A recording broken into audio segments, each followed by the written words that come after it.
মমতা বন্দ্যোপাধ্যায়ের দাবি মানল কেন্দ্রীয় সরকার। মমতা বন্দ্যোপাধ্যায় তার দাবি মেনেছে কেন্দ্রীয় সরকার। 56তম জিএসটি কাউন্সিলের বৈঠক ছিল, আর সেই বৈঠকে মুখ্যমন্ত্রীর দাবিতেই শিলমোহর। ছাড় দেওয়া হলো জীবন বীমা ও স্বাস্থ্য বীমার ওপর কর। আমরা এই নিয়ে আরো কথা বলবো। দেবাশিস সেনগুপ্ত আমাদের সঙ্গে সরাসরি নিউজরুম থেকে রয়েছেন প্রতিনিধি। দেবাশিস, দেখো, অনেকেই বলে রাজ্যের মুখ্যমন্ত্রী মমতা বন্দ্যোপাধ্যায় মানুষের হৃদয় বোঝে, মানবিক মুখ্যমন্ত্রী। আর মানুষের কথা ভেবেই কিন্তু তিনি জিএসটি যখন লাগু হয়েছিল তখনই কিন্তু জানিয়েছিলেন যে জিএসটিতে সাধারণ মানুষের, ব্যবসায়ীদের ক্ষতি হবে। আমরা দেখেছিলাম মুখ্যমন্ত্রী মমতা বন্দ্যোপাধ্যায়কে, তার রাজনৈতিক দূরদর্শিতাকে।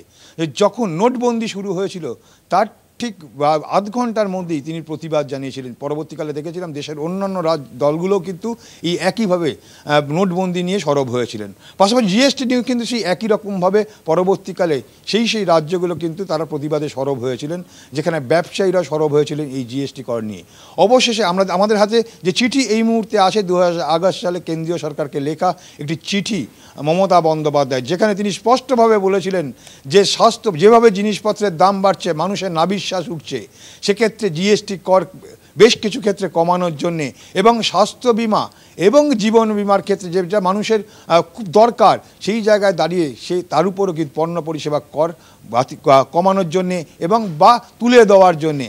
অবশেষে দীর্ঘ আলোচনার পরে, মন্ত্রীগোষ্ঠীর আলোচনার পরে 56তম জিএসটি কাউন্সিলের বৈঠক, যা গতকাল শুরু হয়েছে, চলবে আজকে পর্যন্ত, কিন্তু ইতিমধ্যেই কেন্দ্রীয় সরকার বা জিএসটি কাউন্সিল তারা কিন্তু সিদ্ধান্ত নিয়েছে রাজ্যে সারা দেশে দুটি মাত্র কর ব্যবস্থা থাকবে। তিনটি থাকবে, একটি হচ্ছে 5%, অপরটি 18% এবং আরেকটি হচ্ছে 40%। মূলত বলা যেতেই পারে এই যে কর ব্যবস্থা হচ্ছে, এতে যেমন 175টি পণ্য পরিষেবার উপর কিন্তু অনেকটাই কর কমলো বলে কিছুটা হলেও সাধারণ মানুষ নিস্তার পাবে, এমনটাই মনে করছে রাজনৈতিক মহল।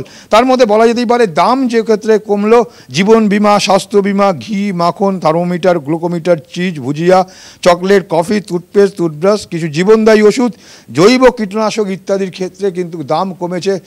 এবং দাম বাড়লো যে ক্ষেত্রে সিগারেট, বিড়ি, মদ, কোল্ড ড্রিঙ্কস, বিদেশি পারফিউম, বড় গাড়ি অর্থাৎ বিলাসবহুল যে সমস্ত জিনিসগুলো রয়েছে, এবং 40% বেশ কয়েকটি ক্ষেত্রে রয়েছে যেক্ষেত্রে বিলাসবহুল গাড়ির ক্ষেত্রে রয়েছে, যে ক্ষেত্রে রয়েছে বড় গাড়ির ক্ষেত্রে কিন্তু এই 40% কিন্তু কর লাগু হবে। অর্থাৎ এই যে কেন্দ্রীয় সরকার বা জিএসটি কাউন্সিল যে বাধ্য হলো মুখ্যমন্ত্রীর কথা, অর্থাৎ মমতা বন্দ্যোপাধ্যায় যে কথা এর আগেই বলেছিল বা তিনি যে প্রতিবাদ করেছিল 2017 সালে এই জিএসটি লাগু হওয়ার পর থেকেই কিন্তু মমতা বন্দ্যোপাধ্যায় সরব হয়েছিলেন যে সাধারণ মানুষ কিন্তু তাদের নাবিশ্বাস উঠছে, যেভাবে জিনিসপত্রের দাম বৃদ্ধি হচ্ছে, অন্তত সেই জায়গা থেকে তাদেরকে রেহাই দেওয়ার জন্য বেশ কিছু প্রস্তাব দিয়েছিল রাজ্যের অর্থমন্ত্রী। গতকালও কিন্তু সেই প্রস্তাব নিয়ে আলোচনা করেছেন জিএসটি কাউন্সিলে। এবং গতকাল সকালবেলায় আমরা বলেছিলাম যে একদিকে যেমন রাজ্যের এই যে সমস্ত ক্ষতিগ্রস্ত, যে জিএসটি হওয়ার পর থেকে যে ক্ষতিপূরণের টাকা, সেই পুরো টাকা পায়নি এখনো পর্যন্ত। এর পাশাপাশি যে দাবিগুলো ছিল মানুষের নিত্য প্রয়োজনীয় দ্রব্যের দাম কমানো, এছাড়া স্বাস্থ্য বিমা এবং জীবন বিমা সেখান থেকে কর কম করা বা মুকুব করার, সেই জায়গা থেকে দাঁড়িয়ে থেকে অবশেষে কিন্তু সেই মুখ্যমন্ত্রীর দাবিকেই কিন্তু শিলমোহর দিল। কারণ গতকাল যখন একদম জিএসটি কাউন্সিলের বৈঠকের শেষে দেশের অর্থমন্ত্রী তিনি যখন ঘোষণা করলেন যে জীবন বীমা এবং স্বাস্থ্য বীমা এবং পাশাপাশি দুটি মাত্র এখানে কর ব্যবস্থা রইল, একটি 5%, একটি 18%, বাকি যে কর ব্যবস্থা ছিল 12% সেগুলো এবং অন্য যে শতাংশগুলো ছিল সেগুলো কিন্তু উঠিয়ে দেওয়া হলো।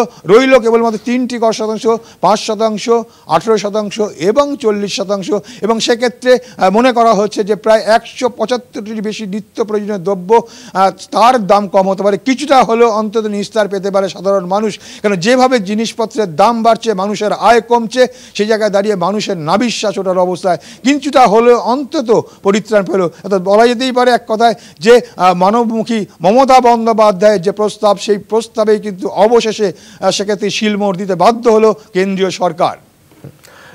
ধন্যবাদ তোমাকে। এতক্ষণ সরাসরি আমরা কথা বলছিলাম নিউজরুম থেকে। আমাদের সঙ্গে ছিলেন আমাদের প্রতিনিধি দেবাশিস সেনগুপ্ত।